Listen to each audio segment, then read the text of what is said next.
Today I am going to discuss about your poem The Lake Isle of Innisfree. আজি মই class 9ৰ English poem the lake isle of ইনিছফ্ৰীৰ বিষয়ে আলোচনা কৰিম।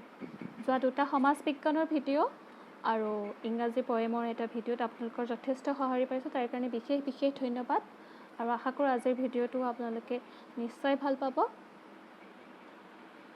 The lake isle of Innisfree. আইল মিন island. Author হ'ল William Butler Yeats. Innisfree, a name of place where he spent a lot of time as a boy.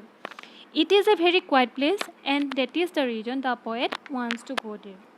And he had spent his childhood in this place. He has very sweet memories of that place.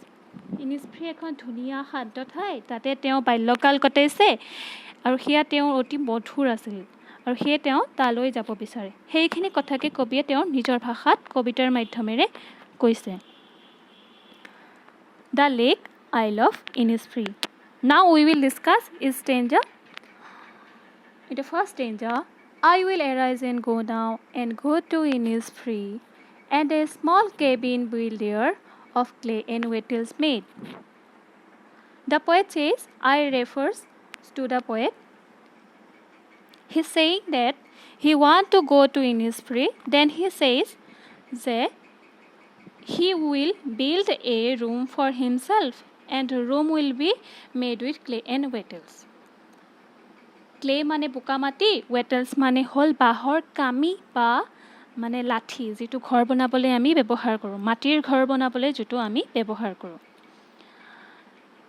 Then he says, 9 bean rows will I have there, a hive for the honeybee, and live alone in the beloved glade. I will have 9 bean rows, and there is a hive for the honeybee, and he will get honey from the honeybee, and will get food from the beans, which will be grow near his room. Then he says, I live alone in the beloved glade. Beloved means the sound buzzing of the bees. এই ষ্টেঞ্জাৰটোত কবিয়ে ক'ব খুজিছে যে তেওঁ ইনিছফ্ৰীলৈ যাব, তাত এটা ঘৰ বনাব, ঘৰটো বোকা আৰু বাঁহৰ কামিৰে বনাব আৰু খাবলৈ বিন গছ লগাব, তাকো নশাৰী লগাব, এটা মৌমাখিৰ ঘৰ বনাব আৰু মৌমাখিৰ গুণগুণনিৰ শব্দৰ সৈতে মুক্ত মনে তেওঁ অকলশৰে তাতে থাকিব।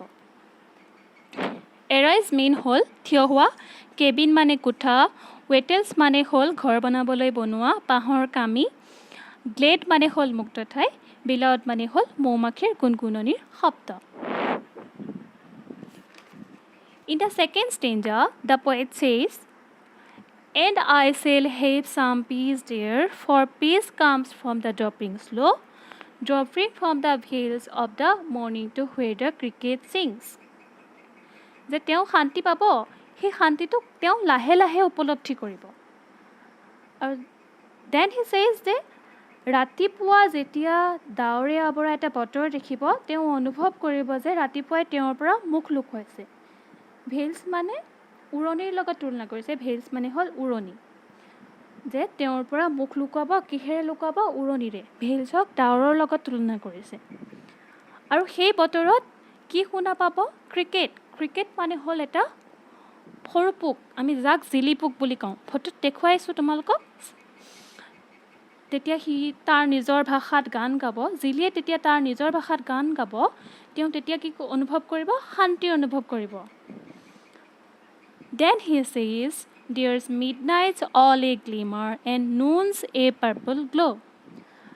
আৰু মাজৰাতি তৰাৰ জকমকীয়া পোহৰ আৰু দুপৰীয়াৰ সূৰ্যৰ বেঙুনীয়া ৰশ্মি তেওঁ যেতিয়া দেখা পাব, তেওঁ শান্তি অনুভৱ কৰিব বুলি কৈছে।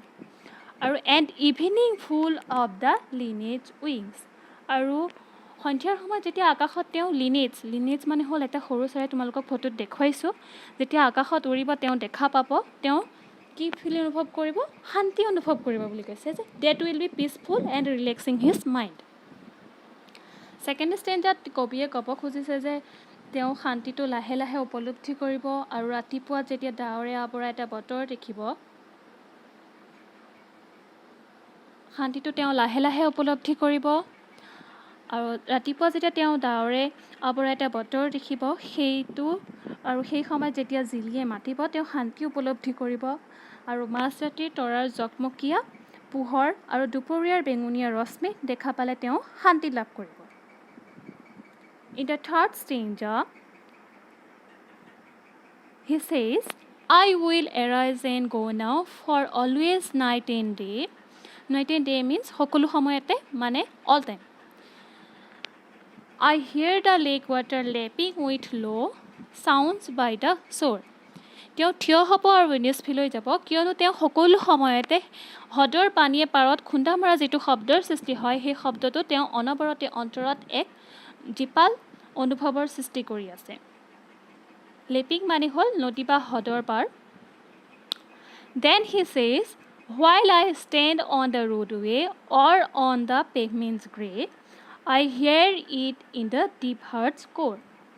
আৰু যেতিয়া তেওঁ ফুটপাথৰ ধূসৰ এলেকা নাইবা ৰাস্তাৰ দাঁতিত থিয় হৈ থাকে তেওঁ সেই শব্দটো হৃদয়ৰ অন্তৰ্ভাগলৈকে শুনা পায় বুলি কৈছে।